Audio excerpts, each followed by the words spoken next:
Matthieu, chapitre 9. Jésus étant monté dans une barque, traversa la mer et alla dans sa ville. Et voici, on lui amena un paralytique couché sur un lit.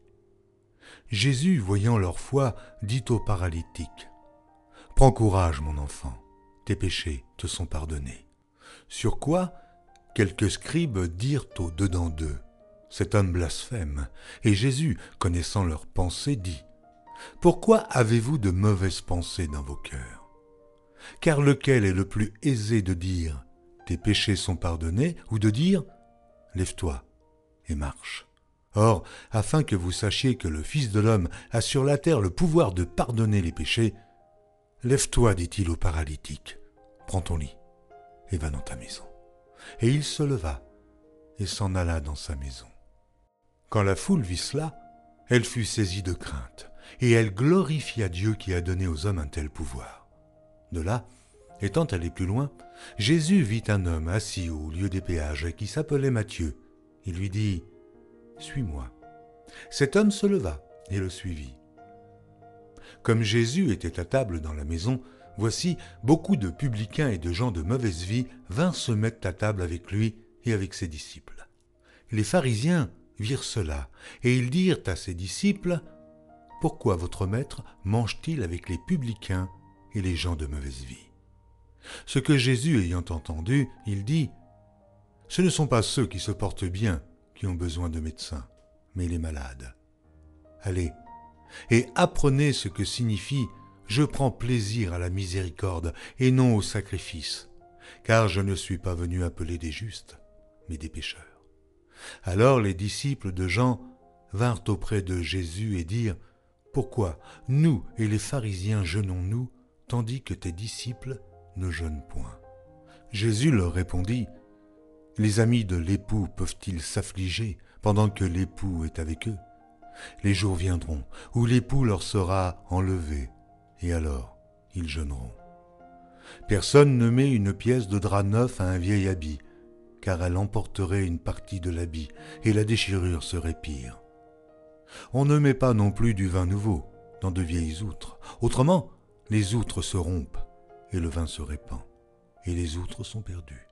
Mais on met le vin nouveau dans des outres neuves, et le vin et les outres se conservent. » Tandis qu'il leur adressait ces paroles, voici, un chef arriva, se prosterna devant lui et dit : « Ma fille est morte il y a un instant, mais viens, impose-lui les mains et elle vivra. » Jésus se leva et le suivit avec ses disciples.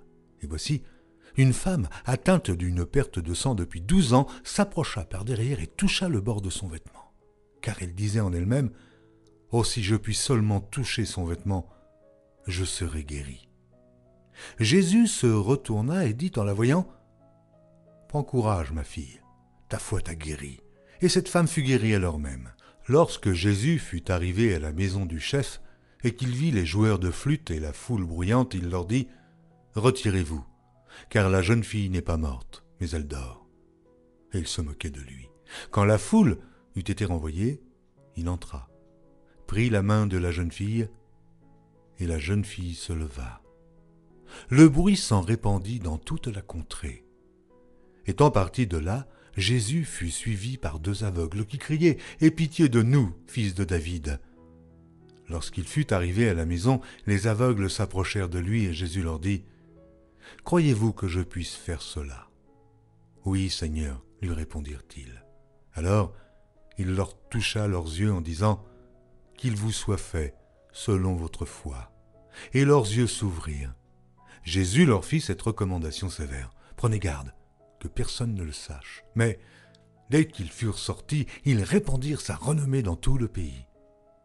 Comme ils s'en allaient, voici, on amena à Jésus un démoniaque muet. Le démon ayant été chassé, le muet parla, et la foule étonnée disait : « Jamais pareille chose ne s'est vue en Israël. » Mais les pharisiens dirent : « C'est par le prince des démons qu'il chasse les démons. » Jésus parcourait toutes les villes et les villages, enseignant dans les synagogues, prêchant la bonne nouvelle du royaume et guérissant toute maladie et toute infirmité. Voyant la foule, Il fut ému de compassion pour elle, parce qu'elle était languissante et abattue, comme des brebis qui n'ont point de berger. Alors il dit à ses disciples, « La moisson est grande, mais il y a peu d'ouvriers. Priez donc le maître de la moisson d'envoyer des ouvriers dans sa moisson. »